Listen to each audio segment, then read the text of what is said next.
Kalau kau pernah pergi Jepun, kau mungkin akan perasan satu benda. Mereka sangat obses dengan setiap perkara yang kecil. Ini bukan sebab mereka suka buat kerja lebih, tapi bagi mereka, cara kau buat benda yang kecil menunjukkan siapa diri kau yang sebenar. Lihat sahaja pekerja yang kutip sampah.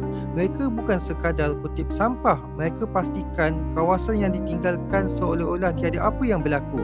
Kau tengok pula di lapangan terbang, pekerja dia siap angkat bagasi dengan cermat, menyusun pemegang beg supaya mudah diambil oleh pemiliknya. Kalau di kedai runcit, bakul yang sudah digunakan akan dibersihkan sehingga ke setiap celah walaupun benda ini tak disedari pelanggan. Benda ini bagi kita nampak remeh, tapi bila berjuta orang buat benda kecil dengan betul, mereka menjadi sebuah negara yang terkenal dengan disiplin dan kualitinya. Rahsia Jepun bukan sebab mereka sentiasa melakukan perkara yang besar, tapi mereka tidak pernah memandang remeh terhadap perkara yang kecil.